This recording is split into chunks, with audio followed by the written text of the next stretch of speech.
ప్రజలందరికీ నా యొక్క నమస్కారాలు. నేను మీ మందా శ్రీనివాసరావు, స్వతంత్ర అభ్యర్థి, అద్దంకి నియోజకవర్గం.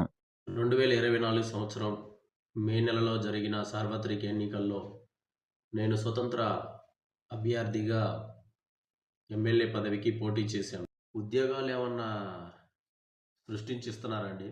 ఏమైనా కంపెనీలు ఉన్నాయా నియోజకవర్గాల్లో? అట్లీస్ట్ ప్రైవేట్ కంపెనీలు ఉన్నాయా? పోనీ గవర్నమెంట్ ఉద్యోగాలు ఉన్నాయా?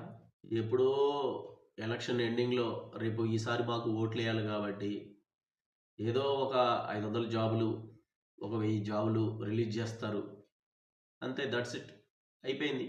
మరి మన రాష్ట్రంలో ఇన్ని కోట్ల మంది ప్రజలు జీవిస్తున్నారు. చదువుకున్న నిరుద్యోగులు సంవత్సరం వేల మంది నిరుద్యోగులుగా మారుతున్నారు. ఉపాధి అవకాశాలు లేవు.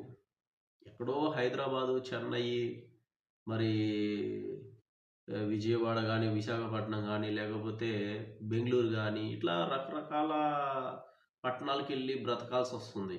ఈ చదువుకున్న యువతకు ఉపాధి అవకాశాలు ఏవి సార్? ఏవి? సరే, ఇంతమందికి ఉపాధి అవకాశాలు ఏ ప్రభుత్వం కూడా ఎక్కడి నుంచి తేగలదు? ఇది కూడా మనం అనుకోవాలి. కరెక్టే. పరిశ్రమలు, కొన్ని లక్షల పరిశ్రమలు, వేల పరిశ్రమలు ఉన్నాయి. ఇలాంటి పరిశ్రమలు ప్రభుత్వం ఎందుకు పెట్టకూడదు? లేదా ప్రైవేట్ కంపెనీలు ఎందుకు సృష్టించకూడదు? టెక్నాలజీ పెరుగుతుంది కదా.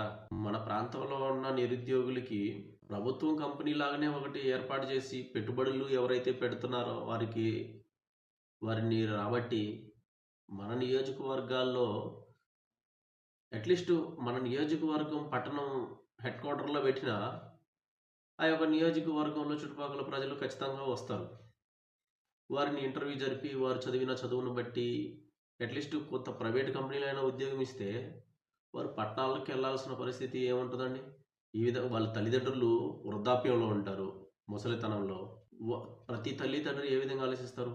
నా కొడుకు కూతురు మమ్మల్ని చూస్తాడో చూడడో, మేము వృద్ధాప్యంలో ఉన్నాం, మా కళ్ళ ముందు ఉంటే బాగుండు అని ప్రతి తల్లి తండ్రికి కోరికగా ఉంటుంది. ఒకసారి గ్రహించండి, వృద్ధాప్యంలో ఉన్న తల్లిదండ్రులని చూసుకుంటూ దగ్గర పాటుగా ఒక కంపెనీ ఉంటే ఆ జాబ్ చేసుకుంటూ వచ్చిన డబ్బుల్ని తల్లిదండ్రులను చూసుకుంటూ తన కుటుంబాన్ని చక్కగా జీవించలేడా? ఎందుకంటే ఇంకేం కావాలి? ఒక సామాన్య మధ్యతరగతి కుటుంబానికి ఇవే కోరుకుంటారు ఎవరైనా. ముందు జాబులు లేక అల్లాడిపోతున్నారు ప్రజలు. ఇలాంటివి సృష్టించగలిగితే భగవంతుడు మిమ్మల్ని తప్పకుండా ఆశీర్వదిస్తారు. ఎస్, తప్పకుండా ఆశీర్వదిస్తాడు భగవంతుడు. మనం చేసే మంచి పనిని బట్టి ప్రజలు మనల్ని దీవిస్తారు. మనం చేసే మంచి పనిని బట్టే భగవంతుడు మనకి తోడుగా ఉంటాడు.